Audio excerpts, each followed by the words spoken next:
கொஞ்சம் உருப்படியா பேசுங்க சேனலுக்கு உங்களை வரவேற்பதில் மகிழ்ச்சி அடைகிறேன். சமீப காலமா நிறைய டிபேட் போயிட்டு இருக்கு.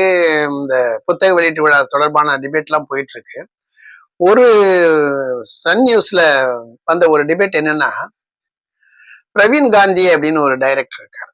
அவர் என்ன பண்றாருன்னா உணர்ச்சி வசப்பட்டு நீ வா போ அப்படிலாம் பேசுறாரு.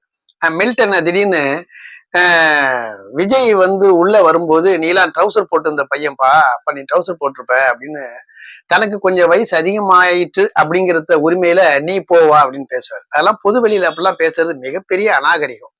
அந்த உரிமையெல்லாம் வந்து பிரவீன் காந்தி இருக்கிறத அவரே நினைச்சுக்கிறாரு. இது வந்து முகம் சுளிக்கிற மாதிரி இருக்கு. யாருக்குமே அது வந்து ஏற்கத்தக்கதல்ல. என்ன தஞ்சாவூர் பக்கம் எங்கெல்லாம் பாத்தீங்கன்னா வயசுல பெரியவங்க தாத்தா 60 வயசு 70 வயசு இருப்பவங்க சின்ன பிள்ளைங்கள தம்பி வாங்க தம்பி உட்காருங்க தம்பி மீச முளைச்ச உடனே வாங்க தம்பி உட்காருங்க தம்பி என்ன சாப்பிடுறீங்க எங்க வந்தீங்க இப்படிதான் கேட்பாங்க. அது மரியாதை வந்து கொடுத்து வாங்குறது. அதை விட்டுட்டு திடீர்னு நான் அவனோட பெரியவன் அப்படின்னு பேசினாக்கா, இப்ப நான் பிரவீன் காந்தியோட கூட பெரியவன். பிரவீன் காந்தி நீ பேசுறதெல்லாம் ரொம்ப நல்லா இல்லடா திருத்திக்கடா, இந்த மாதிரி எல்லாம் பேசக்கூடாது நான் சொல்லலாமா? அப்படி சொல்லக்கூடாது. அதனால எல்லாருமே வந்து மில்டன் பாத்தீங்கன்னா கடைசி வரைக்கும் போங்க வாங்கன்னு சொல்லிட்டே இருந்தாரு. இந்த பிரவீன் காந்திக்கு ஏன் இவ்வளவு உணர்ச்சி வரப்படுறான்னு தெரியல. அதுக்கு என்னன்னு புரியல அவருக்கு. அது மட்டும் இல்லாம பஞ்ச் வேற. பனையூரிலிருந்து பாய்ந்தது ஒரு சிங்கம், வேங்கை வயல் பேசி வெடித்தது ஒரு சிங்கம். சிங்கம் வெடிச்சு போச்சுன்னா அப்புறம் என்ன ஆகுறது? சிங்கம் வந்து எப்ப வெடிக்கும்னா ஒரு பாமம் உள்ள முழுங்கிச்சுன்னா பட்டான்னு வெடிச்சிடும். வெடிச்சாதும் செத்து. அப்ப இந்த மாதிரி பஞ்ச் எல்லாம் பேசலாமா? என்ன பேசணும்? போடுறாரு அவர். வேங்கை வயல் பேசி வெடித்தது ஒரு சிங்கம், பனையூருக்கு பாய்ந்தது ஒரு சிங்கம். இந்த மாதிரி எல்லாம் அடுக்குமொழியில பேசுற வசனம் எங்கேயோ கேட்டு கேட்டு புடிச்சு போச்சு. அப்புறம் ஒரு அருமையான ஒரு ப்ரொடியூசர் இருந்தார், ஜென்டில்மேன் சூரியன் எல்லாம் கேட்டி குஞ்சுமோன். அவரு வந்து யாரோ ஒரு டைரக்டர் வந்து ரொம்ப நஷ்டத்தை ஏற்படுத்தி கவுத்துதா கேள்விப்பட்டேன். அது பிரவீன் காந்தின்னு நான் சொல்ல வரல, கேள்விப்பட்டேன். அதே போல AR ரகுமான் வீட்டுல ஏகப்பட்ட வேலைகள்லாம் பார்த்து முறைவாசல்லாம் பண்ணி காய்கறி எல்லாம் வாங்கி கொண்டா கொடுத்து அதுக்கப்புறம் என் படத்துக்கு இசையமைப்பு வேணும் அப்படின்னு ஒரு டைரக்டர் கேட்டுக்கிட்டாராம்.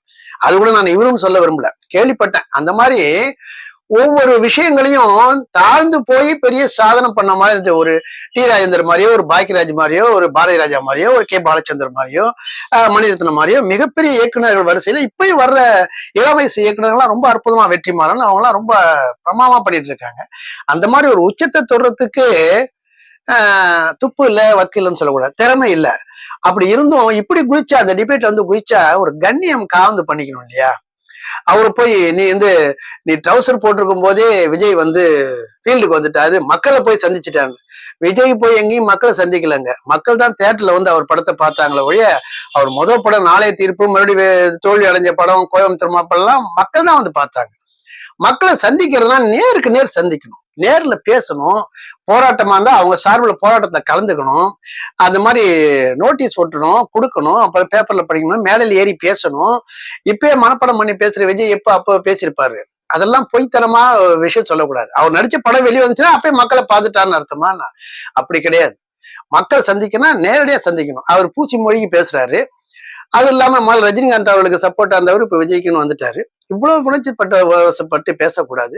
இருக்கிற விஷயத்த அந்த கருத்து மூலம் எதிர்க்கணும் ஒழிய நான் பெரியவன் நீ பெரியவன் அப்படின்னு சொன்னாக்கா, இப்போ எங்க மாவட்ட கலெக்டர் என்னோட வயசு சின்னவர் இருக்கான்னு வச்சுங்க, அவருக்கு உரிய மரியாதை கொடுக்குமா இல்லையா? வயசு மட்டும்தான் நான் ஒரு தகுதி ஒருத்தனை போடா வாடான்னு பேசுறதுக்கு ரொம்ப தப்பு. இந்த மாதிரி அநாகரிகமான பேச்செல்லாம் பொது மேடையில தவிர்த்திருக்கணும். நல்ல வேளை சூர்யா சேவியர் வந்து பிச்சை எடுத்துட்டாரு. அவர் தொலைச்சு கட்டிடணும்னு அடங்கிட்டாரு.